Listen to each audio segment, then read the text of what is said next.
Okay, let's start. Today we are going to discuss about the examination of the radial pulse. Okay, we can start now, na? Okay.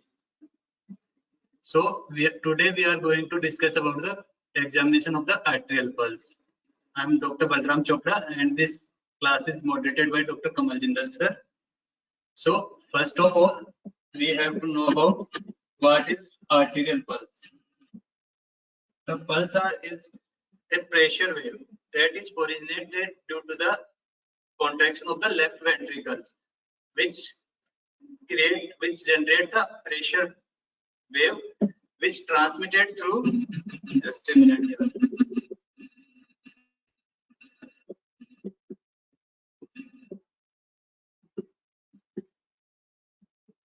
Okay, so we are going to सबसे पहले हम देखेंगे कि pulse क्या है. तो pulse क्या होती है? ये पल्स होती है प्रेशर वेव. प्रेशर वेव होती है जो कि लेफ्ट वेंट्रिकल के कॉन्ट्रैक्शन से जो एरोटा से होते हुए जो आर्टेरियल ट्री के होते हुए अपने को डिफरेंट साइड्स पे अपने को फील होती है बाय फिंगर टिप्स. तो जैसे कोई भी आर्टरी होगी उसका जैसे प्रेशर वेव आएगा तो उसमें अल्टरनेटिवली एक्सपांशन और रिकॉइल होगा. तो हमें जो भी जिस भी साइड पे अपन देखेंगे, मान लीजिए अपन रेडियल पे देख रहे हैं या अपन कैरोटिड पे देख रहे हैं या अपन इधर अपन डोर्सल पेडिस पे देख रहे हैं, जिस भी साइड पे देख रहे हैं हमने वो अल्टरनेट एक्सपांशन और रिलैक्स वो रिकॉइल होता हुआ फील होगा फिंगर टिप्स के थ्रू. तो after each systole the alternate expansion and recoil of aorta sets up A pressure और पल्स वेव. तो हमने देखा है कि जैसे लेफ्ट वेंट्रिकल कॉन्ट्रैक्ट करेगा वो क्या जनरेट करेगा, एक पल्स वेव मतलब प्रेशर वेव जनरेट करेगा जो आर्टेरियल ट्री के होते हुए अपने डिफरेंट साइड पे अपने को अल्टरनेट एक्सपांशन और रिकॉइल के रूप में अपने को फील होगा. ठीक है. This rhythmic wave travels through the arterial tree and felt as a arterial pulse at various sides. Okay. So हम मोस्टली क्या करते हैं कि जब भी रेडियल अपन आर्टेरियल पल्स का एग्जामिनेशन करते हैं जनरली एक क्लिनिकल एग्जामिनेशन में, तो हम मोस्टली कॉमनली रेडियल आर्टरी को एग्जामिन करते हैं, रेडियल आर्टरी की पल्सेशन को एग्जामिन करते हैं because it is easily conveniently accessible. एक तो इजीली एक्सेसिबल होता है and artery lies over the hard surface of the lower end of the radius. तो मैं सबसे पहले एक बार आप लोगों को बताना चाहूंगा कि अगर आपके साथ आपका कोई यंगर ब्रदर या कोई फ्रेंड आपके साथ है तो आप प्लीज उसको साथ ले लीजिए ताकि आप एग्जामिन कर सके. जैसे जैसे हम स्टेप बताएंगे उनको आप एग्जामिन करके फील कर सके. ठीक है. तो आप जो भी आपके मान लीजिए छोटा भाई है, बहन है या आपका कोई फ्रेंड आपके साथ है तो आप उसको पास में बिठा दीजिए ताकि हम जैसे जैसे प्रोसीजर करेंगे तो आप उसको साथ के साथ एक बार फील कर सके. Okay. So radial artery generally आप कहीं पे भी क्लिनिकल हॉस्पिटल कहीं पे भी जाते हो तो normally most commonly radial artery को ही फील करते हैं बिकॉज एक इजीली एक्सेसिबल है एंड ये hard surface lower end of radius के हार्ड सरफेस पे लाई करता है. सो सब फर्स्ट ऑफ ऑल आपका पोजीशन क्या होना चाहिए हैंड का रेडियल आर्टरियल एग्जामिनेशन करते टाइम. तो आपका जो फोरआर्म है, ये फोरआर्म है, ये सेमी प्रोनेटेड कंडीशन होनी चाहिए इसकी. सेमी प्रोनेटेड क्या होना चाहिए आपका फोरआर्म. एंड आपका रिस्ट है वो होना चाहिए स्लाइटली फ्लेक्स्ड. ये क्या होना चाहिए स्लाइटली फ्लेक्स होनी चाहिए आपकी रिस्ट. एंड जो फोरआर्म है आपका वो सेमी प्रोनेटेड कंडीशन में होना चाहिए. देन आपकी फिंगर्स होगी जो राइट हैंड की फिंगर्स होंगी, जो इंडेक्स फिंगर है आपकी वो प्रोक्सिमल साइड होगी towards the heart side.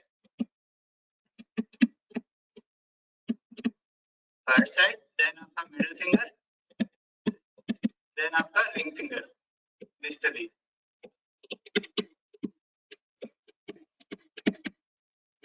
So index finger क्या करता है आपका, ये आपका इंडेक्स फिंगर क्या करेगा, इंडेक्स फिंगर करता है ये अपन इसके इंडेक्स फिंगर के थ्रू प्रेशर को वेरीज करते हैं. इसके जो रेडियल आर्टरी है उसके ऊपर अपन प्रेशर है उसको वेरीज करते रहते हैं कि कम ज्यादा करना है, वो इसके थ्रू करेंगे. तो इंडेक्स फिंगर क्या करती है, varies the pressure. Index finger करेगा आपका वेरीज द प्रेशर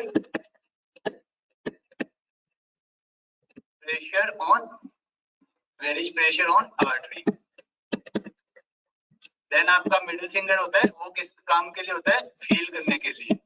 जो भी पल्स होंगे आपकी, जो भी अपन कैरेक्टरिस्टिक देखेंगे पल्स के, वो सभी इससे देखेंगे, किससे? मिडिल फिंगर से देखेंगे। देन आपका रिंग फिंगर, रिंग फिंगर क्या करता है? जैसे ये क्या करता है, जो भी पामर आर्च की आर्टरीज है इधर, जो अल्नर आर्टरी के थ्रू होती है, तो ये रिफ्लेक्टेड जो ब्लड होता है पामर आर्च का, उसको ब्लॉक करने के लिए काम जो अपना वर्क करेगी। ये क्या करेगी? जो palmar arch, ring finger, palmar arch की जो भी रिफ्लेक्शन आएंगी पल्सेशन का, उनको ब्लॉक करने का काम कौन करेगा? रिंग फिंगर करेगा। ठीक है, पोजीशन समझ में आ गई यानी कि आपको? ओके, देन हम देखेंगे कि कैरेक्टरिस्टिक्स हम देखते हैं पल्स के, जैसे अपन मिडिल फिंगर से देखेंगे तो उसके क्या क्या कैरेक्टरिस्टिक्स देखेंगे। तो सबसे पहले हम देखेंगे rate, then rhythm, then volume, then condition of the vessel wall, then radiofemoral delay, equality on both sides and character of foam. तो सबसे पहले अपन देखते हैं रेट। रेट क्या होता है पल्स का? रेट होता है beats per minute, beats per minute. Rate होता है बीट्स पर मिनट, मतलब आप जब रेडियल आर्टरी को फील, मोस्टली आपके पास अगर कोई आपका फ्रेंड या आपके साथ कोई है तो आप एक बार इस पोजीशन में लेके देखिए हैंड को और फील करके देखिए आप, है ना, आपको रेडियल आर्टरी फील हो रही है कि नहीं हो रही है पल्सेशन एक बार, है ना। फिर हम रेट देखेंगे इसका। नॉर्मल रेट क्या होता है पल्स का? नॉर्मल रेट होता है 60 to 90 beats per minute, 60 to 90 beats per minute होता है normal pulse. Okay, then may be pulse rate ये आपका नॉर्मल हो गया। अब ये या तो ज्यादा हो सकता है या कम भी हो सकता है। अगर नॉर्मल से ये पल्स रेट ज्यादा होगा तो उसको हम बोलेंगे टेकीकार्डिया, टेकीकार्डिया। एंड अगर 60 से कम होगा तो उसको क्या बोलेंगे? ब्रेडिकार्डिया। ठीक है, ओके। देन टेकीकार्डिया का बोलेंगे जब pulse rate more than above, more than 90, and bradycardia का बोलेंगे less than 60। Okay, so now हम देखेंगे टेकीकार्डिया क्या है। टेकीकार्डिया के पैथोलॉजिकल एंड फिजियोलॉजिकल हो सकता है टेकीकार्डिया, तो इसके हम पैथोलॉजिकल एंड फिजियोलॉजिकल कोज देखेंगे। Tachycardia, first of all tachycardia, tachycardia में भी पैथोलॉजिकल और में भी फिजियोलॉजिकल, फिजियोलॉजिकल एंड पैथोलॉजिकल। तो फिजियोलॉजिकल टेकीकार्डिया कैसा होगा? जैसे इमोशनल स्टेट है आपका, या एप्रीहेंशन है, या एंजाइटी है, नर्वसनेस है, उस टाइम पे आपका पल्स रेट बढ़ा हुआ होगा इमोशनल कंडीशंस में। जब आपका सिंपैथेटिक सिस्टम एक्टिवेट होगा तो मतलब इमोशनल कंडीशंस में तो आपको टेकीकार्डिया मिलेगा, वो क्या होगा? फिजियोलॉजिकल होगा। देन आपका मस्कुलर एक्सरसाइज के टाइम पे भी, एक्सरसाइज के टाइम पे भी पल्स रेट आपका बढ़ जाता है तो वो भी नॉर्मल फिजियोलॉजिकल टेकीकार्डिया होगा। देन आप देखेंगे कि फीमेल्स में नॉर्मली क्या होता है कि मेल से स्लाइटली पल्स रेट ज्यादा होता है। ठीक है, तो ये क्या होता है कि जो फीमेल्स का हेड साइज है वो मेल के कंपेयर में छोटा होता है, तो उसको कंपनसेट करने के लिए फीमेल्स में उनका जो पल्स रेट है फीमेल्स में वो ज्यादा होगा।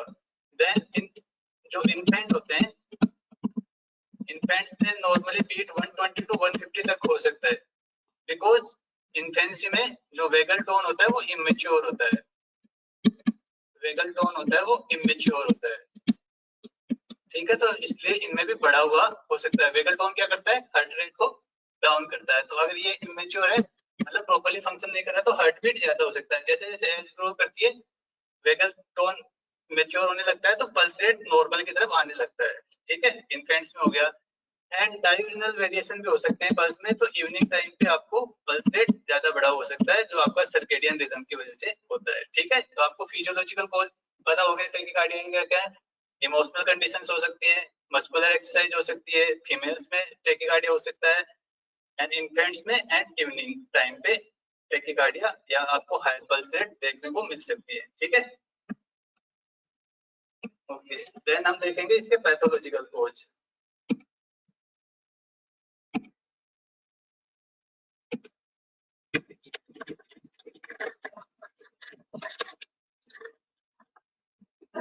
Just a minute.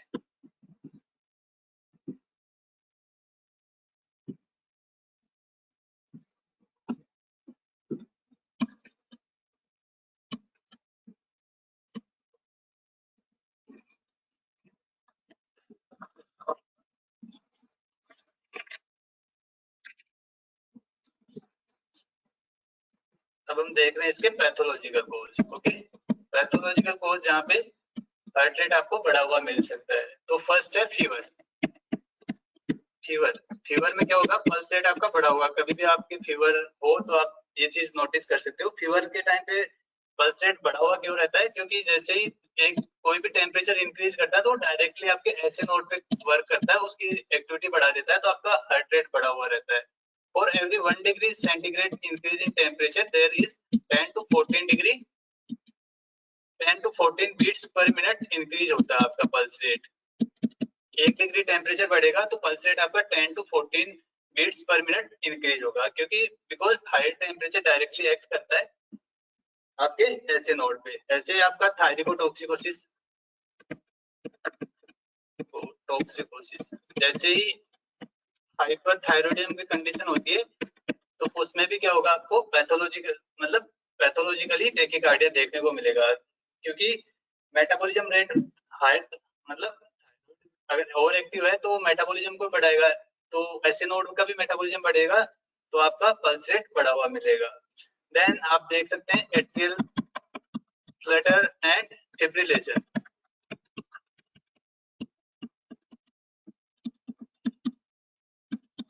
Atrial fibrillation, इनमें भी आपको हाई रेट दिखता है। एट्रियल फ्लटर एंड फिब्रिलेशन क्या होता है, जैसे ही मतलब जो आपका एट्रिया है वो इनवेरेंटली हाई स्पीड पे कॉन्ट्रैक्ट करता है, लाइक 150 और मोर, तो उन कंडीशंस में भी आपको ये देखने को मिलेगा।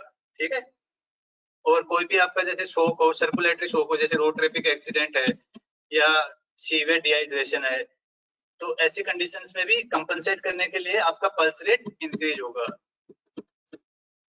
ठीक है, शॉक में भी सर्कुलेटरी शॉक हो सकता है, जैसे रोड ट्रैफिक एक्सीडेंट है या आपका सीवियर डायरिया हो गया या सीवियर वॉमिटिंग है, डिहाइड्रेशन है, तो उन सभी कंडीशंस में आपको पैथोलॉजिकली ये टैकीकार्डिया देखने को मिलेगा। ठीक है, आपको टैकीकार्डिया समझ में आ गया अभी तक? नाउ हम देखेंगे ब्रेडिकार्डिया। ठीक है,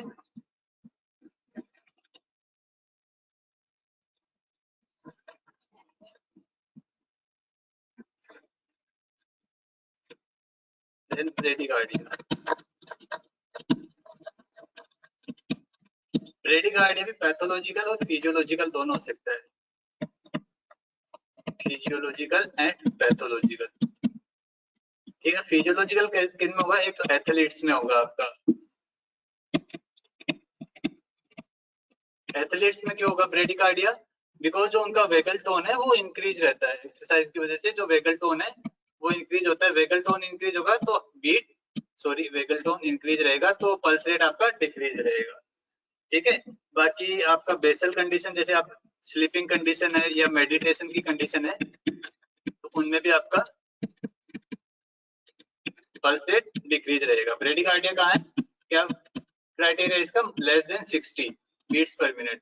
ओके, तो इन कंडीशंस में लाइक 50 एथलीट्स का पल्स रेट 50-55 के अराउंड भी रहता है, 55 के अराउंड रहता है, तो नॉर्मल है उनके लिए, बिकॉज वेगल टोन इंक्रीज रहेगा। स्लीप मेडिटेशन और बेसल कंडीशन, लाइक आप मॉर्निंग में उठे हो, सो के अच्छे प्रॉपर स्लीप लेके उठे, तो आपका पल्स रेट डाउन रहेगा उस टाइम पे। ठीक है, पैथोलॉजिकल कोज भी हो सकते हैं, जैसे थायरिकोटॉक्सिकोसिस पल्स रेट बढ़ा रहा था, वैसे मिक्सेडिमा क्या करेगा आपका,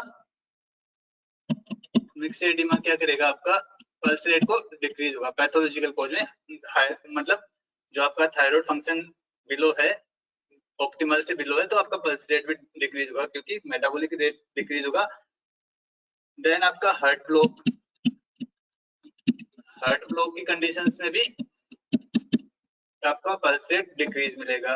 और हो सकता है जनरल वीकनेस या लॉन्ग टर्म आप किसी उससे जनरल वीकनेस आपके, तो भी लॉन्ग टर्म आप बीमारी से रिकवर हो रहे हो, उस टाइम पे भी आपको ये देखने को मिल सकता है। साथ में कुछ ड्रग्स हैं जैसे डिजिटेलिस है एंड प्रोपानोल है। प्रोपानोल क्या होता है? बीटा ब्लॉकर होता है। और डिजिटेलिस क्या करता है? सोडियम पोटेशियम एटीपीएस को पंप को रिवर्सिबली ब्लॉक करता है, एटीपीएस को ब्लॉक करता है। तो इसलिए ये अपन देखेंगे पैथोलॉजिकल कोज हो गया myxoedema, heart block, general weakness and drugs like digitalis and propranolol. ठीक है, आपको ये पता होना चाहिए कि किन किन कंडीशंस में होगा। मैकेनिज्म वगैरह आपको ज्यादा ध्यान में रखने की जरूरत नहीं है, आपको पता होना चाहिए टेकीकार्डिया क्या है, ब्रेडिकार्डिया क्या है, पैथोलॉजिकल कॉज क्या है, फिजियोलॉजिकल कॉज क्या है। ओके, बाकी आप एट्रियल फिब्रिलेशन, फ्लटर वगैरह ये आप हायर क्लासेस में पूरा डिटेल में पढ़ेंगे। अभी हम सिर्फ एट्रियल एग्जामिनेशन की बात कर रहे हैं, उसके पैथोलॉजिकल को डिटेल में नहीं देख रहे हैं। ओके, सो आपका रेट हो गया है। रेट नॉर्मल रेट देख लिया आपने, टेकीकार्डिया देख लिया, ब्रेडिकार्डिया देख लिया, दोनों के पैथोलॉजिकल एंड फिजियोलॉजिकल कोज अपन ने देख ली। देन हम देखेंगे रिदम।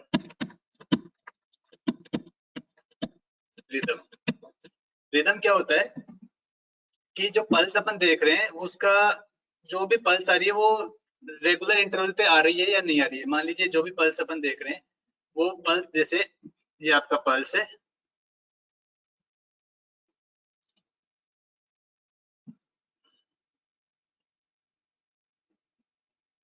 मतलब जो भी ये पल्स, फर्स्ट पल्स है, ये सेकंड पल्स है आपका, ये थर्ड पल्स है, तो इनके बीच में जो इंटरवल है वो अगर रेगुलर है तो आपकी पल्स क्या होगी? रेगुलर। दूसरा टाइप हो सकता है पल्स का आपका रेगुलर पल्स। समझ में आ गया कि जो भी पल्स के बीच में इंटरवल है वो रेगुलर हो, तो उसको हम बोलेंगे रेगुलर पल्स, जो नॉर्मल होती है रेगुलर पल्स। ठीक है, दूसरा टाइप हो सकता है पल्स का रेगुलरली इरेगुलर। रेगुलरली इरेगुलर में क्या होगा कि जो भी इरेगुलरिटी होगी आपकी, वो रेगुलर इंटरवल पे आएगी।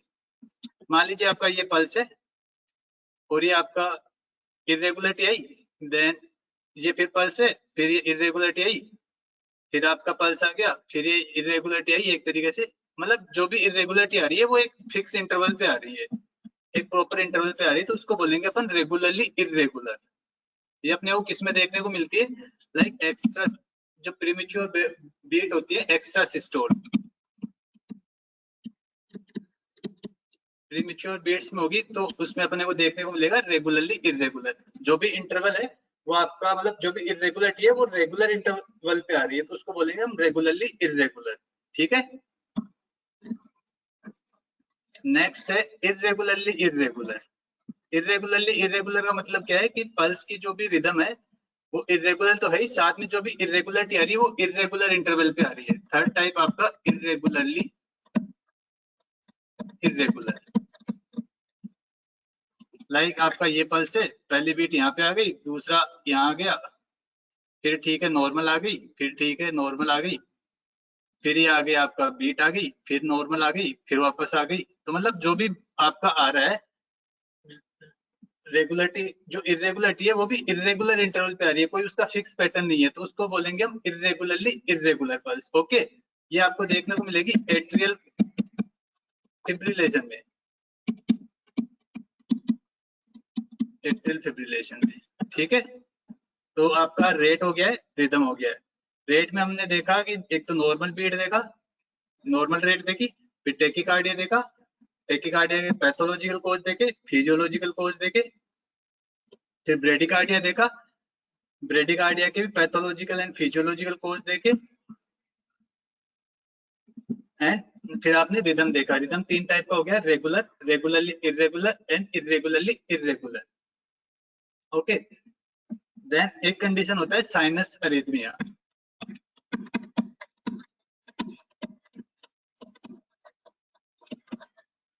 साइनस अरिथमिया, ठीक है, साइनस अरिथ नॉर्मली क्या होता है, जैसे अपन डीप इंस्पिरेशन करते हैं, डीप इंस्पिरेशन,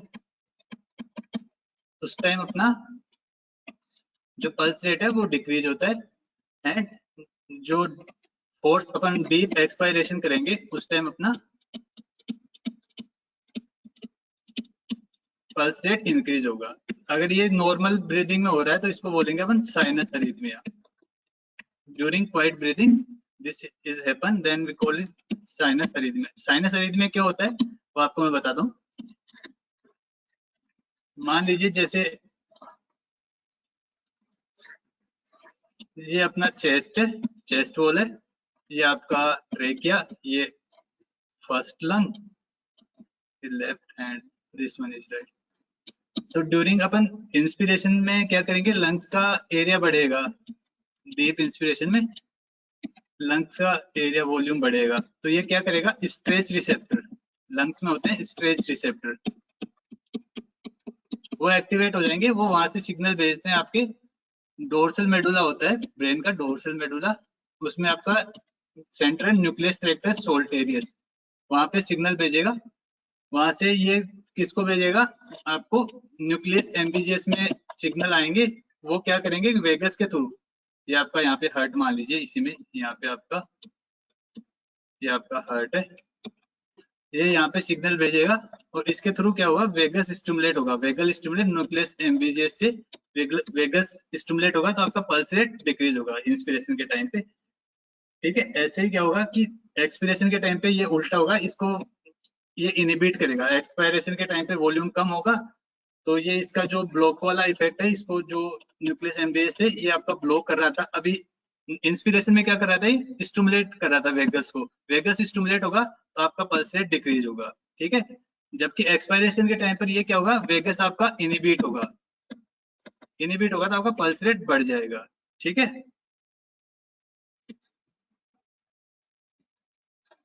देन हम देखेंगे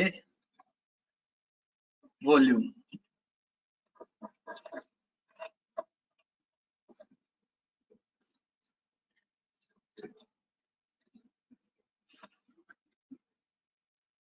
देन आपका वॉल्यूम, वॉल्यूम क्या होता है, वॉल्यूम होता है कि जो भी आप एम्पलीट्यूड और एक्सपेंशन, जैसे मान लीजिए आप पल्स को फील कर रहे हैं, तो जितना एम्पलीट्यूड वो का एक्सपेंशन हो रहा है वो रफली किसको रिप्रेजेंट करता है, वॉल्यूम को। जो amplitude of expansion, amplitude of expansion, volume किसको डिपेंड करता है, एम्पलीट्यूड ऑफ एक्सपेंशन, कितना आपका एक्सपांड कर रही है उसका एम्पलीट्यूड क्या है, वो रफली वॉल्यूम को रिप्रेजेंट करता है। ठीक है, देन वॉल्यूम भी में भी हाइपोवॉल्यूमिक हो सकता है। हाइपोवॉल्यूमिक कहाँ होगा, जहाँ पे भी मान लीजिए शॉक का कंडीशन है, रेट बढ़ा हुआ होगा शॉक में, जबकि वॉल्यूम डिक्रीज होगा, क्योंकि मान लीजिए एक्सीडेंट हो गया है तो फ्लूइड लॉस हो गया, अपना ब्लड लॉस है, तो हाइपोवॉल्यूमिक इन चीजों में मिलेगा। जहाँ पे आपका फ्लूइड लॉस हो रहा है तो वहाँ पे हाइपोवॉल्यूमिक आपको वॉल्यूम मिलेगा। देन एक होगा हाइपरवॉल्यूमिक, मतलब हाइपरवॉल्यूमिक का मीनिंग क्या होगा कि जो एक्सपांशन है, एम्पलीट्यूड ऑफ एक्सपांशन वो मोर देन नॉर्मल से ज्यादा आपको फील होगा है, जो एक्सपांशन है। किन कंडीशंस में हो सकता है, जैसे प्रेगनेंसी है, प्रेगनेंसी में आपको स्ट्रोक वॉल्यूम बढ़ जाता है, तो उसकी वजह से आपका जो एक्सपांशन है, एम्पलीट्यूड ऑफ एक्सपेंशन है, वो इंक्रीज रहेगा, तो वॉल्यूम बढ़ा हुआ रहेगा।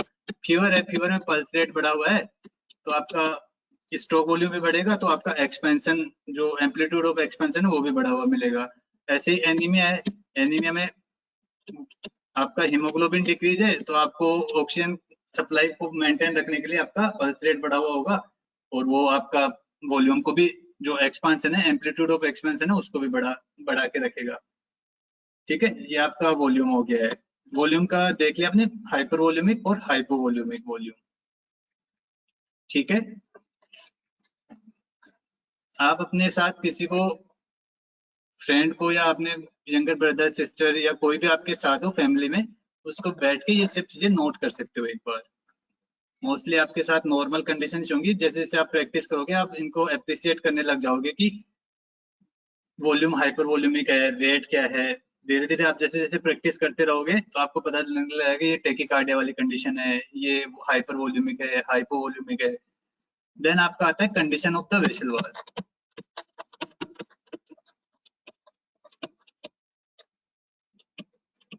Condition of vessel wall. तो हम क्या करेंगे, इन यंग एज जो आर्टरीज होती हैं वो कॉम्प्लिएंट होती है, तो आप उनको इजीली एप्रिशिएट नहीं कर पाते। जैसे आप मान लीजिए प्रेशर डालेंगे इंडेक्स फिंगर से आर्टरी पे एंड इधर से उसको डालेंगे और रिंग फिंगर से आर्टरी एम्प्टी हो जाएगा, खाली हो जाएगा आर्टरी। देन उसको आप उसके जो रेडियस का हेड है उसके अगेंस्ट में आप रब करेंगे उसको, तो आपको अलग से फील नहीं होगी आर्टरी। मगर अगर यही चीज आप ओल्ड एज में देखोगे तो atherosclerosis and calcification, atherosclerosis and calcification of artery की वजह से क्या होगा कि जो आपको आर्टरी होगी वो है ना एक कोड लाइक स्ट्रक्चर के लिए फील होगी। यंग एज में तो आप उसको आर्टरी को अलग से अप्रिशिएट नहीं कर पाओगे because artery is very compliant, तो आप उसको अलग से अप्रिशिएट नहीं कर पाओगे। But in old age in due to the atherosclerosis and calcification artery feel like as a cord like structure. Okay, so this is one is condition of the vessel wall. Okay, understand? Then आपका है radio femoral delay.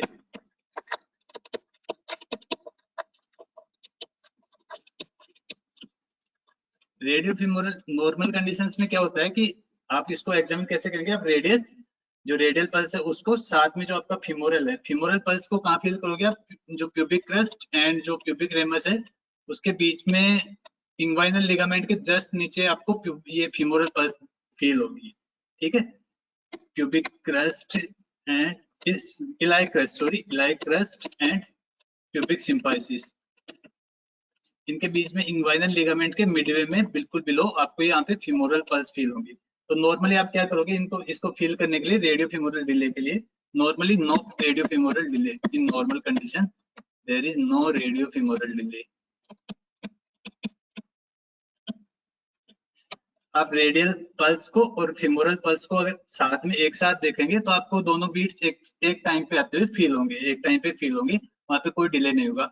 But in condition of coarctation of aorta,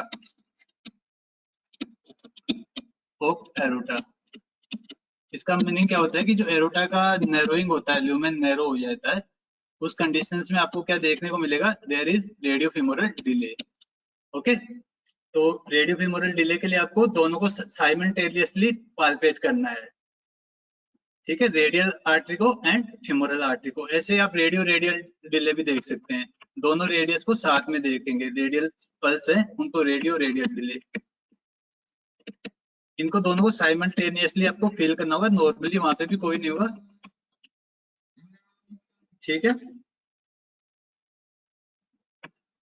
then हम देखेंगे आपका radio femoral delay हो गया, normal नहीं होता है, सिर्फ आपको ये आपको कोरेक्शन ऑफ एरोटा में ही आपको देखने को मिलेगा ये।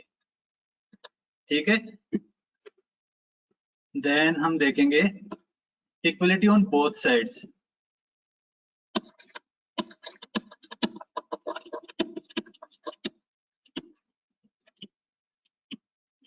इसके लिए भी आपको साइमल्टेनियसली दोनों साइड में, जैसे मान लीजिए आप दोनों रेडियस, दोनों साइड के left and right radius radial pulse है, रेडियल पल्स, तो आप इनमें दोनों में क्या क्या कैरेक्टर देखेंगे, रेट भी देखेंगे, रिदम भी देखेंगे, वॉल्यूम भी देखेंगे, जो भी कैरेक्टरिस्टिक अपन ने देखे हैं उनको कंपेयर करेंगे दोनों साइड में। नॉर्मल कंडीशंस में क्या होगा, नॉर्मल कंडीशंस में दोनों इक्वल होंगे, दोनों तरफ सारे पैरामीटर क्या होंगे, इक्वल होंगे। अगर कोई भी एबनॉर्मलिटी होगी तो आपको वहां पे डिफरेंस देखने को मिल सकता है। लाइक मान लीजिए आपके ब्रेकियल आर्टरी में कुछ ब्लॉकेज है लेफ्ट साइड में, ठीक है, कोई भी ब्लॉकेज आ गया है तो उसकी वजह से आपको डिफरेंस मिलेगा रेट में, रिदम में, पल्स में, वॉल्यूम में। तो ये सब चीजें आप देख सकते हैं, कंपेयर कर सकते हैं। बस आपकी कंडीशन क्या होगी कि आपको साइमल्टेनियसली दोनों को कंपेयर करना है, लेफ्ट और राइट दोनों को साइमल्टेनियसली कंपेयर करना है। ओके, देन आपका हो गया equality on both side. Then एक मिनट,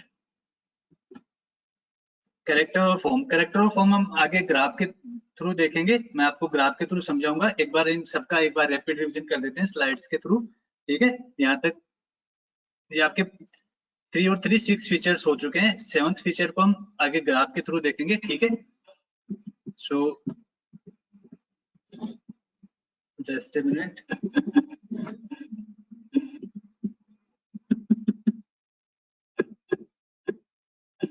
पोजीशन ऑफ हैंड आपको समझ में आ ही गया है।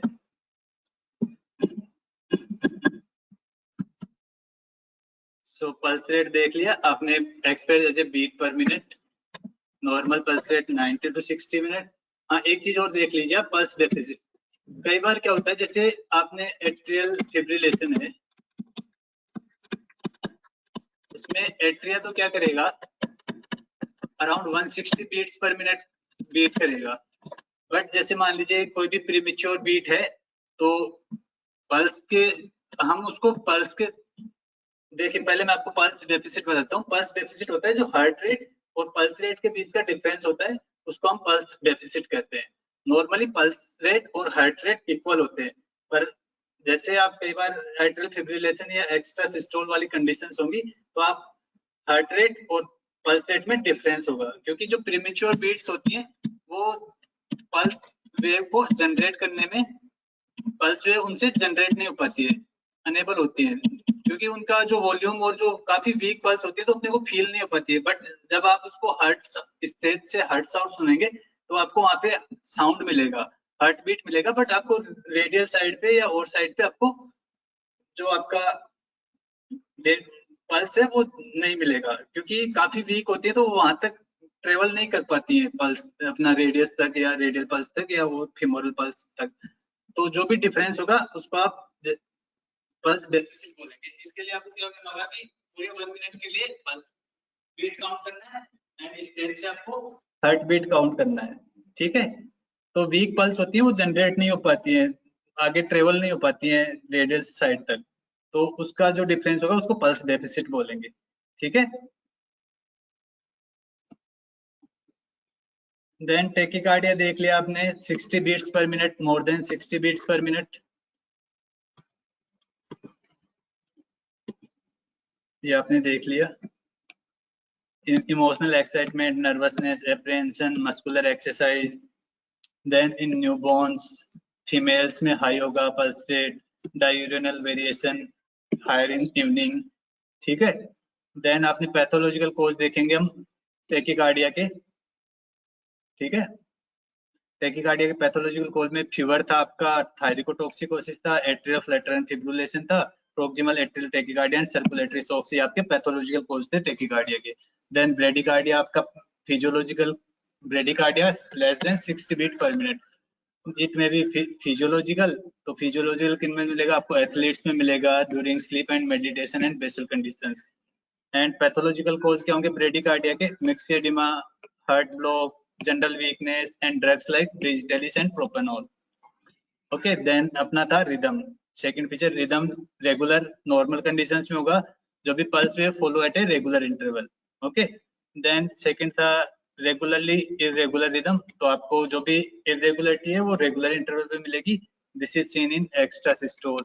Then irregularly irregular pulse, irregularity of pulse seen in at irregular intervals seen as in atrial fibrillation. Then आपका sinus arrhythmia है, then pulse rate increase during the deep inspiration and decrease during the deep expiration, this happen during quiet breathing, this is called sinus arrhythmia.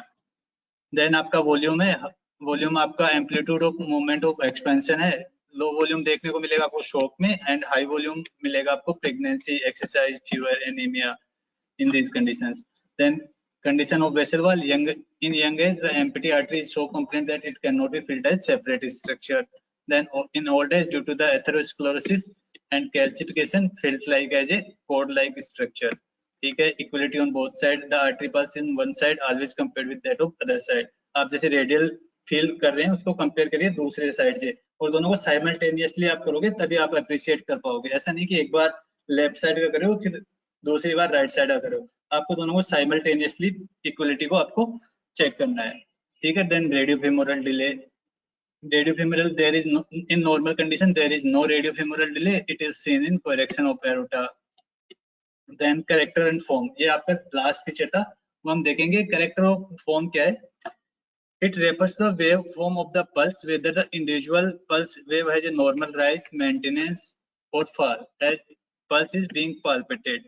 It should be evaluated at the right carotid artery. Right carotid artery में क्यों करते हैं इसको? क्योंकि right carotid artery होती है वो heart के सबसे पास होती है।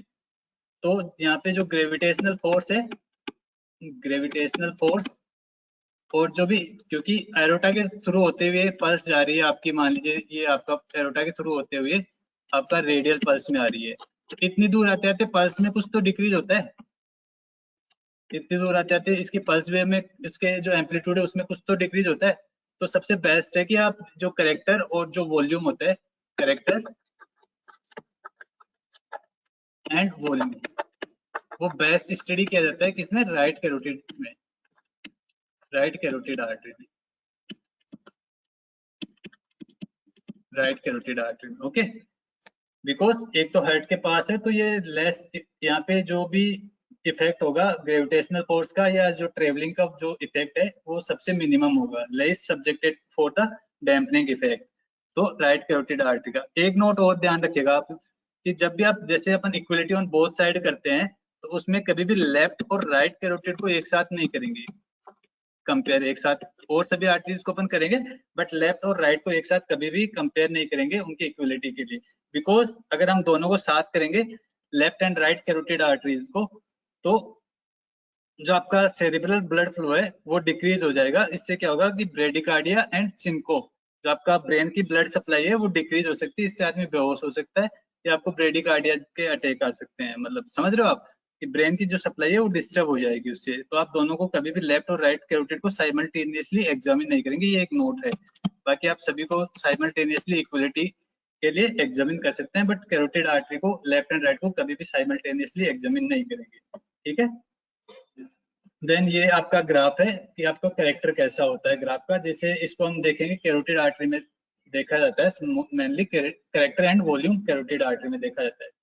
तो जो भी इसका कैरेक्टर होता है इसमें मेनली 4 वेव होती हैं, जो आपका पल्स होता है उसमें 4 वेव होती हैं। First one is percussion wave, then tidal wave, then dicrotic notch and dicrotic wave. Percussion wave क्या होता है? परकशन वेव होता है शार्प अप स्ट्रोक, जो यहाँ पे आप देख रहे हो शार्प अप स्ट्रोक, इसको होता है परकशन वेव। ये किसके क्रॉसपोंड होता है? इट इज क्रॉसपोंड टू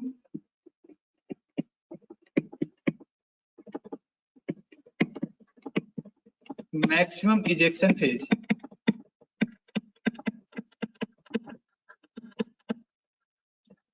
जो आपका मैक्सिमम इजेक्शन फेज है लेफ्ट वेंट्रिकल जैसे कॉन्ट्रैक्ट करके जिस टाइम पे मैक्सिमम इजेक्शन फेज होता है उसके करस्पॉन्ड होता है ये शार्प अप स्ट्रोक है। देख रहे हो आप परकशन वेव में, this one is sharp up stroke. उसके बाद में क्या होगा? ये आपका टाइडल वेव। टाइडल वेव कैसे आएगा? ये आपका स्लो वेव है और ये किसके करस्पॉन्ड करता है? टाइडल वेव, टाइडल वेव करता है लेट इजेक्शन फेज के करस्पॉन्ड होता है, लेट इजेक्शन फेज। तो आपके टाइडल वेव से लेके टाइडल मतलब परकशन वेव से, यहाँ से परकशन वेव, सॉरी एक मिनट में आपको ये क्लियरली बता देता हूँ। परकशन वेव तो आपका क्या हो गया? मैक्सिमम इजेक्शन फेज के करस्पॉन्ड हो गया, शार्प अप स्ट्रोक है ये, ठीक है। देन टाइडल वेव क्या होगा आपका? टाइडल वेव रेस्पॉन्ड करेगा लेट इजेक्शन फेज के, ये आपको लेट इजेक्शन फेज। तो यहाँ से लेके यहाँ तक आपका क्या हो गया? सिस्टोल वाला फेज हो गया। परकशन वेव के स्टार्टिंग से टाइडल वेव के यहाँ तक जहाँ पे एंड हो रही है वो वाला हो गया आपका सिस्टोल वाला फेज, ठीक है। आप देख रहे हो यहाँ पे, यहाँ से लेके ये वाला फेज आपका, ये आपका मैक्सिमम इजेक्शन फेज एंड ये आपका लेट इजेक्शन फेज, ये वाला, ठीक है। देन आपका आएगा डाइक्रोटिक नोज। जैसे ही मान लीजिए आपका सिस्टोल कंप्लीट हुआ उसके बाद में ब्लड वापस रिटर्न करेगा, रिकॉइल की वजह से एरोटा रिकॉइल करेगा, इलास्टिक स्ट्रक्चर है एरोटा, तो रिकॉइल करेगा तो ब्लड वापस हार्ट की तरफ आएगा। जैसे ब्लड की हार्ट, जो ब्लड है वो हार्ट की तरफ आएगा तो जो एरोटिक वाल्व है, एरोटिक वाल्व है उसको क्लोज करेगा। तो एरोटिक वाल्व के क्लोज होने के टाइम पे क्या बनेगा आपका, ये आपका डायक्रोटिक नोच। जिस टाइम पे जो बैकवर्ड फ्लो आ रहा है ब्लड का, जैसे वो हार्ट के पास आएगा तो आपको एरोटिक वॉल को क्लोज कर देगा। ठीक है, यहाँ से वापस रिबाउंड होगा ब्लड, और जो इसका रिबाउंड होगा उसके बाद में वापस रिबाउंड होगा, वो फेज कैसे आएगा, ये डायस्टोलिक का, इसको बोलेंगे हम डाइक्रोटिक वेव। जो वापस रिबाउंड होके वेव बनेगा उससे क्या बनेगी, डाइक्रोटिक वेव। डाइक्रोटिक नोच तो किससे होगा, एरोटिक वाल्व के क्लोजर से, क्लोजर से। जबकि वापस रिबाउंड होने वाली वेव क्या आ रही है, डाइक्रोटिक वेव। तो ये कौन सा फेज हो गया आपका, डायस्टोल वाला फेज हो गया। ओके, देन फिर से सिस्टोल होगा, फिर से प्रिकशन वेव बनेगा। ये मैक्सिमम इजेक्शन फेज होगा, फिर लेट इजेक्शन फेज होगा। फिर वहां पे वापस ब्लड हार्ट की तरफ आएगा तो डाइक्रोटिक नोच आएगा। फिर वहां से वापस इस एरोटिक वॉल से टकरा के वापस रिबाउंड होगा ब्लड, तो उसके थ्रू कौन सा बनेगा आपका, ये डाइक्रोटिक वेव बनेगा। ठीक है, अंडरस्टैंड। तो आपका परकशन वेव से ये डाइक्रोटिक नोच तक का तो क्या हो गया, सिस्टोलिक फेज हो गया। एंड जो डाइक्रोटिक नोच से जो आपका ये डाइक्रोटिक वेव है वो वाला आपका डायस्टोल हो गया। ओके, नेक्स्ट फिर देखेंगे हम एबनॉर्मल पल्स। एबनॉर्मल पल्स कौन कौन सी है, पहली पल्स है आपका एनाक्रोटिक पल्स, और पल्सस परवर्सस और स्लो राइजिंग पल्स। इसमें आप क्या देख रहे हो, जैसे हमने बताया था कि नॉर्मली क्या होता है, जो परकशन वेव होगा आपका वो शार्प अपस्ट्रोक होता है। बट इसमें एनाक्रोटिक पल्स में क्या होगा कि जो आपका पल्स है वो slow rising and delay peak होगा। अगर नॉर्मल कंडीशन में होता तो ये ऐसे जाता, शार्प अपस्ट्रोक होता और पीक आपका जल्दी आता। बट ये क्या है कि स्मॉल एनाक्रोटिक पल्स में क्या होगा कि जो वेव होगी वो स्मॉल वीक, एंड जो पीक होगा वो डिले पीक होगा। ये किस कंडीशन में होगा, एरोटिक स्टेनोसिस। एरोटिक स्टेनोसिस का मतलब ये समझ लीजिए कि एरोटिक वाल्व है एक तरीके से थोड़ा जैम हो रहा है, जाम हो रहा है वो। ठीक है, तो वो आपको रेजिस्टेंस दे रहा है, ब्लड को एकदम से पुश अप नहीं करने दे रहा है। जो इजेक्शन फेज है वो एकदम प्रॉपर्ली नहीं जा पा रहा है क्योंकि वहां पे रेजिस्टेंस दे रहा है एरोटिक वाल्व स्टेनोसिस की वजह से। तो आपका जो भी पीक होगा एक तो स्लो होगा राइजिंग और एक डिले होगा। ठीक है, the small and weak pulse which arise slowly and has a delayed peak. ये किस कंडीशन में होगा, aortic stenosis, aortic stenosis. Okay, मतलब एरोटिक वाल्व है वो थोड़ा जैम हो रहा है, स्टेनोसिस हो रहा है उसमें, तो उसकी वजह से आपका जो भी पीक होगा वो डिले होगा एंड लेट होगा। It is due to the अगर वॉल में जैम है, रेजिस्टेंस दे रहा है, तो आपका स्ट्रोक वॉल्यूम भी डिक्रीज होगा एंड नैरो पल्स प्रेशर। ठीक है, तो आप समझ गए ये किस कंडीशंस में होगी, एनाक्रोटिक पल्स आपका, एरोटिक स्टेनोसिस। ठीक है, slow small weak pulse which rise slowly and has a delayed peak. Slowly rise हो रहा है और आपका पीक भी लेट आ रहा है। ठीक है, समझ गए एनाक्रोटिक पल्स को। Then next alternating pulse. The pulse beat are regular but alternatively large and small in amplitude. Example strong and weak. Weak जो बीट है, मतलब ये आपका नॉर्मल एक आया स्ट्रॉन्ग बीट, देन ये आपका स्मॉल, देन ये, देन, तो मतलब अल्टरनेटिवली एक स्ट्रॉन्ग बीट आ रहा है एक वीक बीट आ रहा है बट रेगुलरली आ रहा है। ठीक है, ये कहाँ पे मिलेगा आपको कंडीशन देखने को, अल्टरनेटिव पल्स। ये आपको left ventricular failure when left ventricle is severely disease. ठीक है, समझ गए अल्टरनेटिव पल्स। एक पल्स स्ट्रॉन्ग होगा, this one is strong pulse and this one is weak pulse. Alternative आ रहे हैं strong weak, strong weak, strong weak. ठीक है, then thready pulse. Thready pulse क्या होंगी कि thin thready pulse is characterized by the low volume and increased pulse rate. It is seen in stroke. जैसे thready pulse होंगी वो आपका low volume होगा और जल्दी जल्दी फास्ट होंगी, ये वॉल्यूम लो होगा और पल्स रेट हाई होगी, तो इसको क्या बोलेंगे हम, थ्रेडी पल्स। ठीक है, then next Corrigan and water hammer pulse और कोलैप्सिंग पल्स। ये आपके लिए इंपॉर्टेंट है, वाटर हैमर पल्स और आपका कोरिगन पल्स। इसका कैरेक्टरिस्टिक क्या होता है, ये पल्स क्या होगी आपका, sharp up stroke and sharp down stroke, sharp up stroke sharp down stroke, sharp up stroke sharp down stroke. ये किस कंडीशन में मिलेगा आपको, एरोटिक रिगर्गिटेशन। एरोटिक रिगर्गिटेशन का मतलब क्या है कि जो वाल्व है वो प्रॉपर्ली क्लोज नहीं हो पा रहा है। मान लीजिए जैसे ही अपने लेफ्ट वेंट्रिकल कॉन्ट्रैक्ट किया, ब्लड गया एरोटा में, वापस जैसे रिबाउंड होता है और क्लोज होता है, उस टाइम पे वाल्व प्रॉपर्ली क्लोज नहीं हो पाता है। Incompetent valve can not close properly to prevent the back flow blood from the aorta. तो जैसे ये बैक फ्लो को कंट्रोल नहीं कर पाएगा, मतलब रोक नहीं पाएगा जो भी वाल्व क्लोज हो रहा था उस टाइम पे, रिटर्न होने के टाइम पे ब्लड को, तो वापस से जो ब्लड है वो किस में आएगा, लेफ्ट वेंट्रिकल में आ जाएगा। जैसे मान लीजिए मैं आपको बताता हूँ,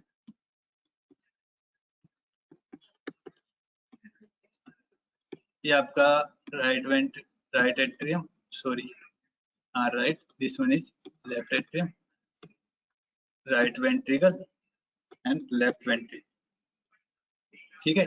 यहाँ से ये आपका एरोटिक वाल्व आ गया, यहाँ से ये एरोटा जा रहा है, ये लेफ्ट वेंट्रिकल ने जैसे कॉन्ट्रैक्ट किया ब्लड गया फ्लो किया है ना। अब जैसे ही पेरिफेरल रेजिस्टेंस के बाद में वापस जैसे ही एरोटा रिकॉइल करेगा तो ब्लड बैक साइड में आएगा, वापस बैक साइड में आएगा, तो ये नॉर्मल कंडीशन में क्या होगा कि एरोटिक वाल्व क्लोज हो जाएगा। बट इन एरोटिक रिगर्गिटेशन ये प्रॉपर्ली क्लोज नहीं हो पाता है, तो वापस ब्लड किस में आ जाएगा, लेफ्ट वेंट्रिकल में आ जाएगा, ठीक है। तो लेफ्ट वेंट्रिकल में जाएगा तो यहाँ पे जो एंड डायस्टोलिक वॉल्यूम है, सॉरी एंड सिस्टोलिक वॉल्यूम है, उसके बाद में जो स्ट्रोक वॉल्यूम है वो बढ़ जाएगा, क्योंकि ब्लड ज्यादा बच रहा है अभी भी लेफ्ट वेंट्रिकल में। नेक्स्ट टाइम जब भी ये कॉन्ट्रैक्ट करेगा तो इसका वॉल्यूम ज्यादा होगा, तो इसकी वजह से जो आपका स्ट्रोक वॉल्यूम है वो बढ़ा हुआ होगा, बहुत ज्यादा बढ़ा हुआ होगा, तो एकदम से ये शार्प अप स्ट्रोक आएगा, ठीक है। दूसरी कंडीशन, ये शार्प डाउन स्ट्रोक क्यों आ रहा है, पहले तो एक बात है कि ये जो ब्लड है वापस रिटर्न हो रहा है, एक वजह तो ये है इसका कि जो भी प्रेशर बन रहा था वो तुरंत डिक्रीज हो रहा है, वापस लेफ्ट वेंट्रिकल में आ रहा है। दूसरा कि जो भी पेरिफेरी है वहां पे ब्लड, मतलब जो भी मतलब ऑक्सीजन की डेफिशिएंसी होगी, अगर ब्लड प्रॉपर नहीं पहुंच पाएगा, ब्लड नहीं पहुंच पाएगा तो रिक्वायरमेंट ज्यादा बढ़ेगी, तो पेरिफेरल रेजिस्टेंस बढ़ जाएगा, बस सॉरी घट जाएगा, पेरिफेरल रेजिस्टेंस घट जाएगा, पेरिफेरल रेजिस्टेंस घट जाएगा, तो जो बचा हुआ ब्लड है वो तुरंत इधर जाएगा, तो जो प्रेशर है, मतलब जो भी आपके ऑर्गन्स हैं उनकी तरफ जो भी बचा हुआ ब्लड है वो तुरंत रन ऑफ करेगा, क्योंकि वहां पे जरूरत ज्यादा है, पेरिफेरल रेजिस्टेंस डिक्रीज हो चुका है, तो यहाँ पे जो प्रेशर होगा वो तुरंत डिक्रीज हो जाएगा। तो rapid up stroke and rapid down stroke, this one is called water hammer pulse और कोरिगन और कोलैप्सिंग पल्स, समझ गया। Then next one is other site where pulse can be examined in brachial pulse आप कहाँ देखोगे, elbow में, carotid pulse in neck region, femoral in groin region, popliteal pulse in popliteal fossa, posterior tibial pulse behind the medial malleolus, and dorsal pedis on the dorsum of the foot at the lateral of the extensor hallucis longus, जो muscles है tendon है उसके lateral side में दिखेगा। अब आपके लिए सबसे important चीज है, ये तो थ्योरेटिकल पोर्शन था, आपको इतना वो नहीं देखना है, बट ये आपको ये सारे स्टेप अब कंप्लीटली देखने हैं, आपके प्रैक्टिकल में ये चीजें सबसे ज्यादा इंपॉर्टेंट है, ठीक है। प्रैक्टिकली वो थ्योरी पोर्शन था, बट अब प्रैक्टिकली आप कैसे करोगे, एक तो आपको करेक्टर्स, एबनॉर्मल पल्स आपको समझ में आए तो ठीक है, पर मेन फोकस आपका एक तो करेक्टर्स जो भी मैंने बताया, रेट रिदम आपको वो, एंड उसके सिक्वेंशियली जो भी आपको परफॉर्म स्टेप करने, इन्हीं चीज ये आपके लिए ज्यादा इंपॉर्टेंट है, ठीक है। So first of all, make the subject sit comfortably at rest for at least 5 minutes. Okay? सबसे पहले आपको सब्जेक्ट को रिलैक्स करना है, 5 मिनट के लिए बिठाना है, आराम से वो रिलैक्स हो जाए, उसके बाद में अपन उसके आगे का प्रोसीजर स्टार्ट करेंगे, ठीक है। देन नेक्स्ट स्टेप क्या होगा, सब्जेक्ट के राइट साइड में आप खड़े हो जाइए, देन उसको जो भी आपका प्रोसीजर है वो आपको उसके जो पेशेंट जिस लैंग्वेज में समझ पा रहा है, हिंदी इंग्लिश जो भी उसका लैंग्वेज है, उसमें आप उसको समझाइए एंड उससे एक इन्फॉर्म कंसेंट लीजिए, आप उससे आप कंसेंट लेंगे, उसको इंट्रोड्यूस करेंगे, जो भी प्रोसीजर है वो उसके बारे में बताएंगे, ठीक है। देन आपको support the subject right forearm and hold in proper position semi prone and rest at semi flex condition, मैंने आपको बताया था उस कंडीशंस में, ठीक है। अगर आपके पास कोई भी आपका फ्रेंड या कोई भी है तो आप उस पोजीशन में आप करके देखिए एक बार, ये आपके लिए मोस्ट इंपोर्टेंट चीजें हैं, आपको ये पोजीशंस में ये सब कोई भी स्टेप आपका बिल्कुल सिक्वेंशियली चलना चाहिए, ठीक है। Then next place 3 finger index middle and ring finger on the radial artery. ठीक है, रेडियल आर्टरी में मैंने आपको बताया था अभी इमेज में किस हिसाब से आपको प्लेस करनी है आपको फिंगर्स अपनी। And the index with index finger slightly compress with the underlying bone. जो आपका मेन प्रेशर वेरीज किसके थ्रू होगा, इंडेक्स फिंगर के थ्रू होगा। Slightly compress the vessel against the underlying bone. ठीक है, देन ये सबसे इंपॉर्टेंट है, count the pulse rate for full 1 minute. ऐसा नहीं है कि आपने 15 सेकंड काउंट किया, जितने मान लीजिए पल्स आई 15 सेकंड में 20, आपने 15 सेकंड काउंट किया और उसको मल्टीप्लाई कर दिया 4, तो मतलब आपने पल्स कर दी 80। ये आपको कभी भी नहीं करना है, दिस इज रॉन्ग मेथड। आपको 0 पूरे 1 मिनट के लिए आपको काउंट करना है, बिकॉज आपके लिए कोई भी मान लीजिए प्रीमेच्योर या इरेगुलरिटी है, इरेगुलर पल्स है, कोई भी पल्स डेफिसिट है, वो आप नहीं देख पाओगे अदरवाइज। अगर आपने इस तरीके से किया या 10 सेकंड के लिए गिना मल्टीप्लाई 6 कर दिया, 10 में 11 आई और 6 से मल्टीप्लाई कर दिया 66। ओके, तो ऐसा नहीं होगा। ठीक है, आपको कंप्लीटली 1 मिनट के लिए पल्स काउंट करनी है, ये बात आपको याद रखना है। ठीक है, complete 1 minute and make notes on rhythm and volume of the pulse. ठीक है, then compress the artery with the proximal finger and tries to roll the artery against the bone with the other 2 fingers. condition of the vessel wall आपको कैसे देखना है, जैसे proximal आपका index finger है उसके थ्रू आप प्रेशर डालोगे एंड जो आपकी जो रेस्ट 2 फिंगर्स है उनके थ्रू आप आर्टरी को रोल करोगे। जो आपका बोनी एंड है, जो बोनी सरफेस है उसके आप ऊपर रोल करोगे। नॉर्मली आपको फील नहीं होगा, यंग पेशेंट्स में आपको आर्टरी अलग से फील नहीं होगी, पर किसी पेशेंट में अगर एथेरोस्क्लेरोसिस या कैल्सिफिकेशन है तो आपको कॉर्ड लाइक स्ट्रक्चर आपको फील होगा। ठीक है, then compare the equality on the pulse of both arm. Equality आपको जब भी आप इक्वलिटी देख रहे हो तो दोनों को साइमल्टेनियसली करना है, साइमल्टेनियसली आपको इसको कंपेयर करना है। ठीक है, दोनों को एक साथ देखोगे आप लेफ्ट एंड राइट साइड को। Then determine the character of the pulse placing the thumb over carotid artery. आप कैरोटिड आर्टरी कहाँ पे देखोगे आप, ठीक है, anterior border of the sternocleidomastoid and जो आपका लेरिंग्स है, मतलब आपका जो थायराइड कार्टिलेज होता है उसके लेटरल साइड में, and anterior border of antero आपका स्टेर्नोक्लेडोमास्टोइड मसल के एंटीरियर बॉर्डर पे आपको कैरोटिड आर्टरी मिलेगी। कैरोटिड आर्टरी को कभी भी साइमल्टेनियसली दोनों को लेफ्ट एंड राइट को कभी भी एग्जामिन नहीं करना है। ठीक है, और सभी जगह आप साइमल्टेनियसली इक्वलिटी देखोगे बट कैरोटिड आर्टरी में कभी भी नहीं देखोगे, बिकॉज ये आपका जो ब्रेन का ब्लड फ्लो है उसको डिक्रीज करके आपको ब्रेडिकार्डिया या सिनकोप हो सकता है। ठीक है, then check the radio femoral delay by simultaneous examine the radius and the femoral artery, and then check for all other peripheral pulse like brachial at the elbow, carotid in the neck, femoral groin, popliteal in the popliteal fossa, posterior tibial behind the medial malleolus, and dorsal pedis on the dorsum of the foot at the midpoint between the medial and lateral malleoli at the base of the first metatarsal bone. ठीक है, आपको position देखनी है, आप feel करोगे अपने जो भी फ्रेंड है उन पे जाके आप ये सब चीजें फील करोगे, सारी पेरिफेरल आर्टरीज को भी फील करोगे और सारे करेक्टर वापस देखोगे। ठीक है, then precautions, the pulse should be examined after the subject is relaxed for at least 5 minutes. अगर सब्जेक्ट आपका रिलैक्स नहीं है, एंजाइटी में नर्वसनेस है, तो आपको एक जो फेक पल्स है वो आप रिकॉर्ड करोगे। तो आपको सबसे पहले इंश्योर करना है कि subject must be relax for at least 5 minutes. Then the forearm of the subject should be pronated and wrist should be slightly flexed। आपको ये इंपॉर्टेंट चीजें ध्यान रखनी है। and the pulse rate should be recorded for complete 1 minute, most important। okay, पूरे 1 minute के लिए आपको काउंट करनी है। then pulse of the both sides should be examined and compared। आपको दोनों साइड का कंपेयर एग्जामिन करनी है, लेफ्ट की राइट की, एंड दोनों को साइमल्टेनियसली फिर कंपेयर करना है, उनका वॉल्यूम रेट रिदम जो भी आपको सारे फीचर्स हैं आप उनको कंपेयर करोगे। ठीक है, ओके, थैंक यू। मैं आपको एक वीडियो बता रहा हूँ, ठीक है, आप यहीं रहिए।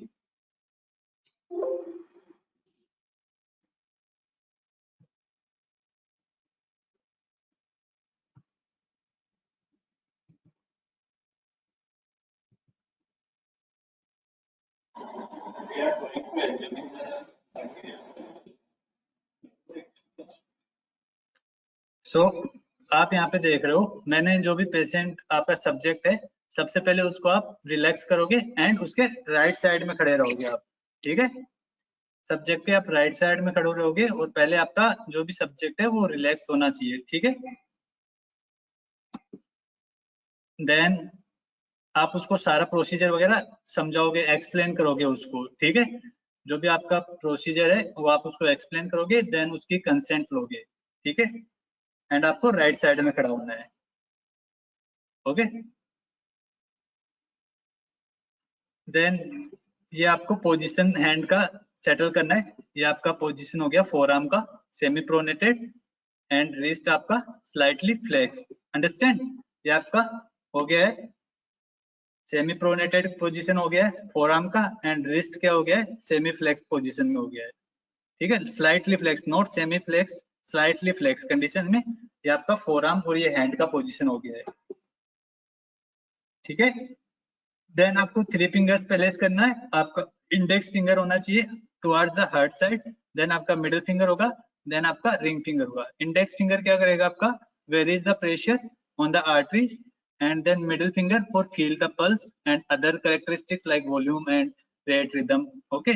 जो आपको जो भी कैरेक्टर फील करने हैं वो मिडिल फिंगर से करने हैं, and the ring finger for ring finger prevent the reflection of the palmar arch arteries. जो भी पामर आर्च आर्टरी से रिफ्लेक्टेड पल्सेशन आ रही है उनको ब्लॉक कौन करेगा, आपका रिंग फिंगर करेगा, ठीक है, ओके। तो आपको देखना है कि मेरे हार्ट साइड में आपका इंडेक्स फिंगर है, आप राइट साइड में खड़े हो, देन आपका इंडेक्स फिंगर है, देन आपका मिडिल फिंगर है, देन आपका रिंग फिंगर है। आपको इनको फंक्शन पता हो गए तीनों फिंगर्स के। अब आप काउंट कर रहे हो पल्स को, ठीक है। पूरे कंप्लीट 1 मिनट के लिए काउंट करना है आपको, ठीक है।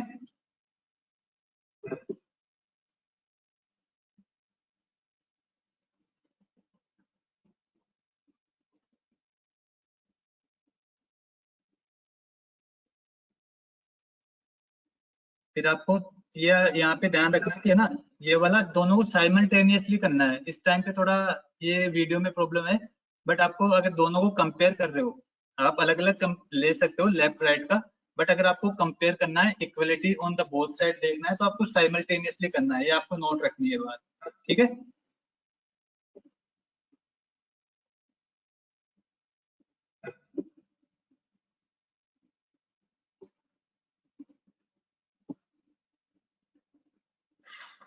Okay 1 minute.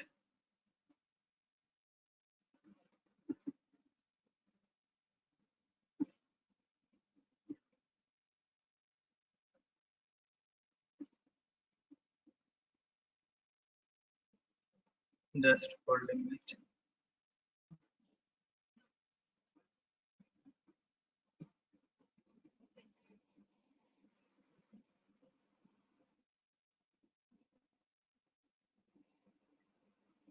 Just hold a minute यार।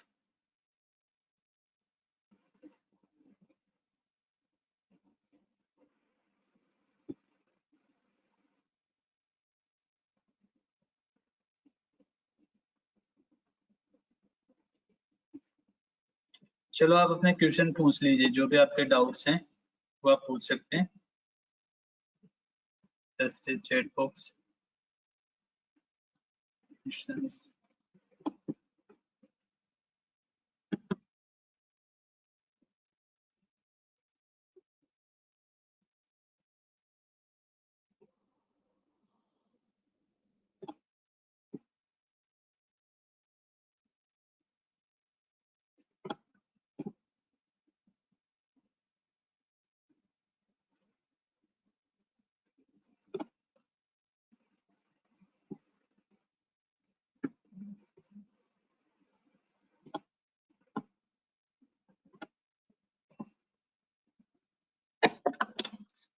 यार आप व्हाट्सएप ग्रुप पे जो भी आपके क्वेश्चंस हैं वो आप व्हाट्सएप ग्रुप पे डाल दीजिए।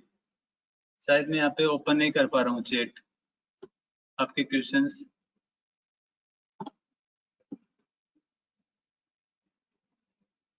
ओके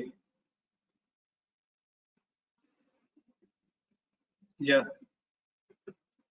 देखिए एक बार मैं करता हूँ आपके लिए। फर्स्ट ऑफ ऑल यार ये 1 मिनट होल्ड करिए आप। कैरोटिड को तो राइट और लेफ्ट को तो अपन साथ में इसलिए नहीं करते हैं कि अगर लेफ्ट और राइट को करने के लिए आप प्रेशर दोगे है ना, तो कोई भी आर्टरी को एग्जामिन करने के लिए आप, 1 मिनट में आपको यार, मेरा ये प्रेजेंटेशन खुल नहीं रहा है, 1 मिनट मैं आपको यहीं से बताता हूँ, ठीक है, ओके।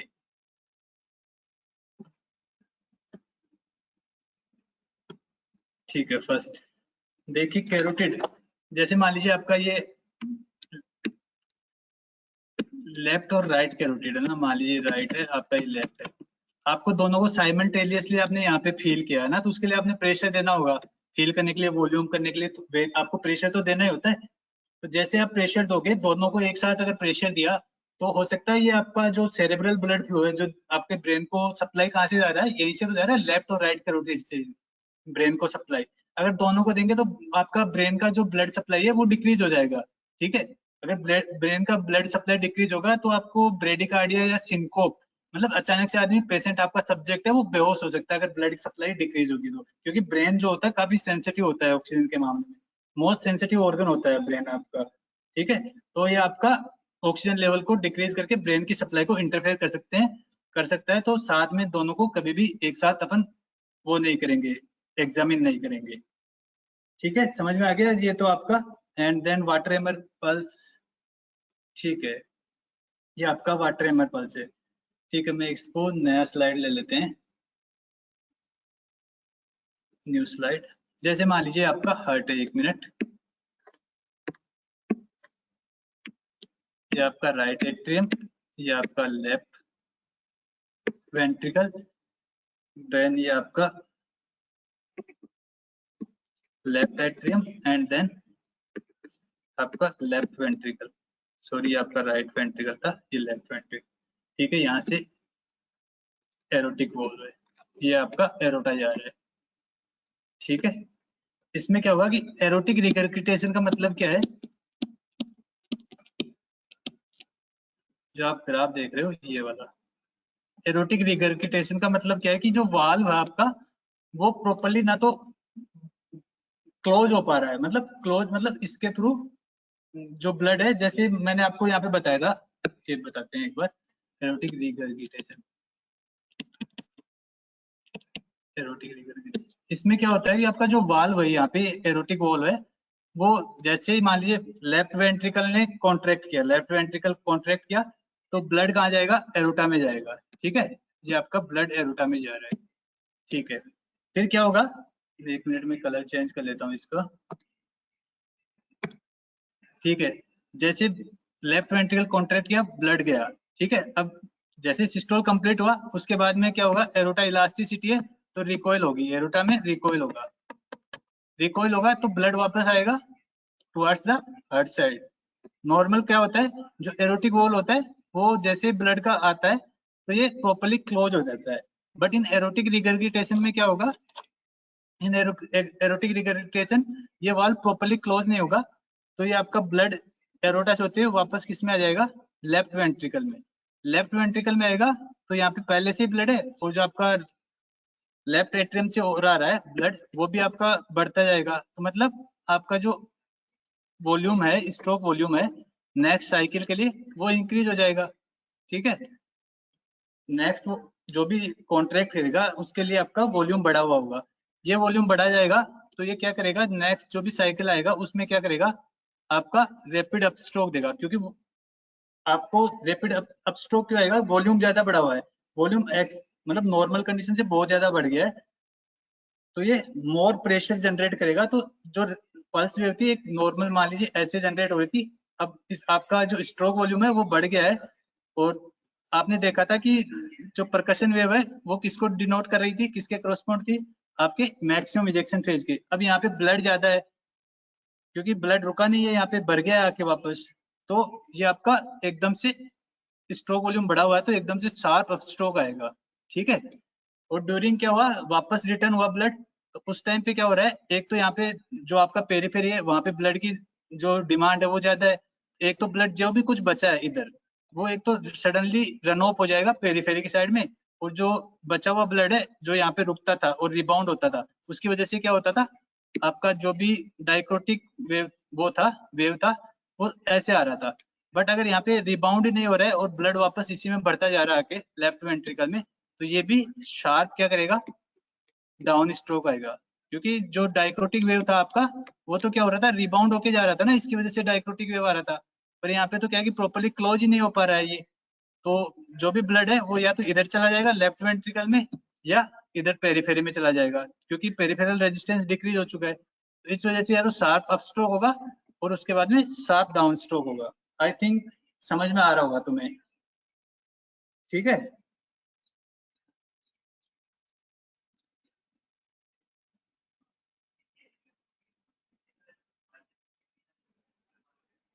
आपको राइट हैंड से मोस्टली जो भी है राइट हैंड में ही एग्जामिन करना है।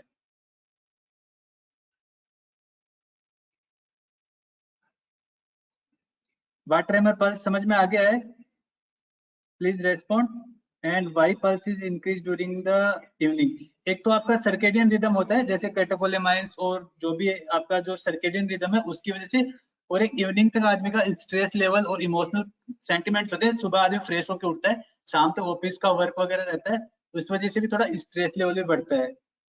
फंक्शन ऑफ थ्री फिंगर्स, ठीक है। तो एक तो सर्केडियन रिदम होता है आपका, कैटेकोलेमाइंस लेवल्स इंक्रीज होते हैं तो उसकी वजह से शार्प डाउन स्ट्रोक बताना सर। ठीक है, शार्प डाउन स्ट्रोक आप एक मिनट इसको क्लियर करता हूँ, दोबारा क्लियर करते हैं इरेज।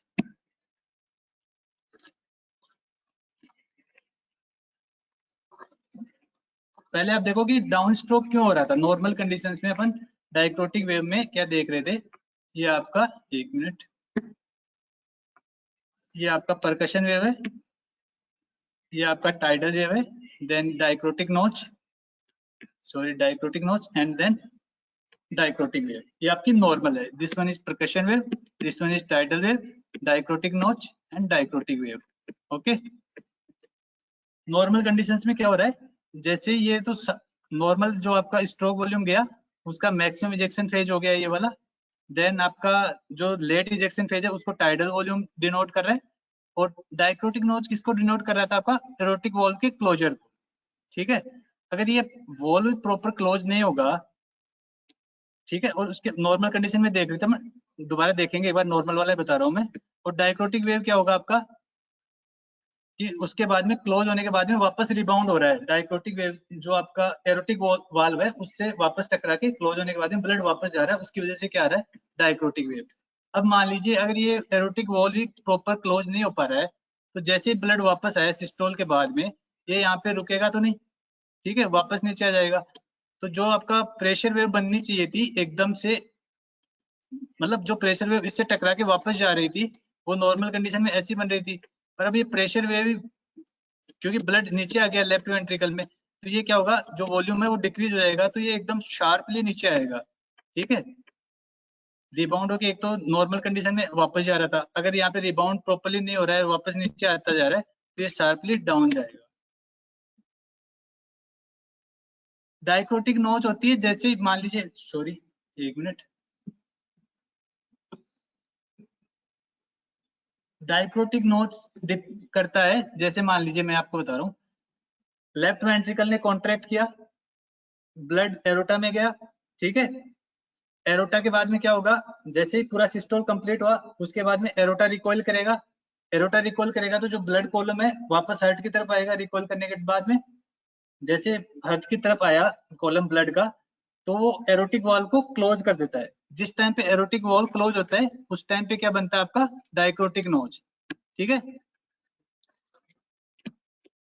डायक्रोटिक नोच बनेगा, और फिर वहां से वापस अगर वॉल्व क्लोज हो गया, यहाँ पे ये एरोटिक वॉल्व क्लोज हो गया, तो वापस जो ब्लड कॉलम है वो टकरा के वापस जाएगा, इससे क्या बनेगा, डायक्रोटिक वेव। ठीक है, अब एरोटिक रिग्रेटेशन में क्या होगा, ये वॉल्व प्रॉपर्ली क्लोज नहीं होगा, तो जो भी ब्लड आया इससे टकराने के लिए वो वापस किस में चला जाएगा, लेफ्ट वेंट्रिकल में चला जाएगा।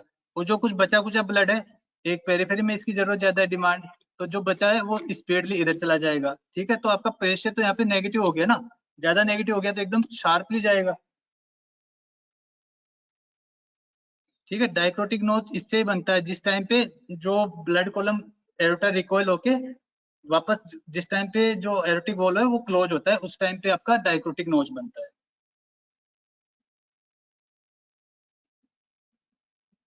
समझ गए अब? Function of three fingers, index finger क्या करता है आपका, प्रेशर वेरीज करता है। मिडिल फिंगर आपका करता है, फील करता है, जो भी आपका करेक्टर देख रहे हो आप, रेट, रिदम, पल्स, जो भी आप देख रहे हो उसको वो फील करेगा। देन आपका जो रिंग फिंगर है, जो पामर आर्च के थ्रू रिफ्लेक्शन के आ रहे हैं पल्सेशन, जो अल्नर आर्टरी और पामर आर्च के थ्रू जो भी रिफ्लेक्स आ रहे हैं पल्सेशंस के, उनको ब्लो करती है रिंग फिंगर। ठीक है, एनी अदर क्वेश्चंस?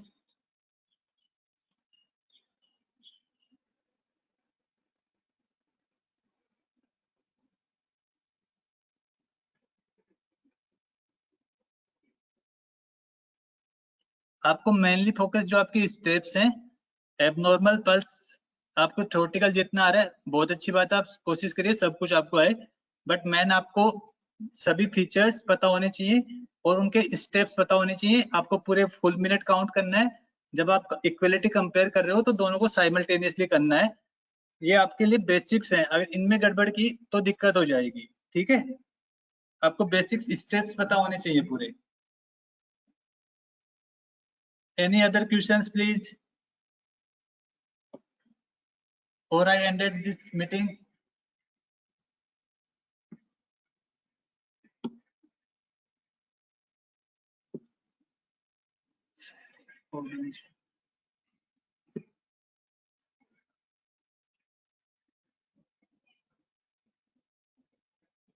ठीक है, ओके, थैंक यू एवरीवन। एक बार जाके पढ़ना और एक बार अपने जो भी फ्रेंड्स, भाई बहन जो भी है उन पे एक बार ट्राई करना, ये सारी चीजें एक बार जाके देखना आप, है ना? ठीक है, ओके, थैंक यू।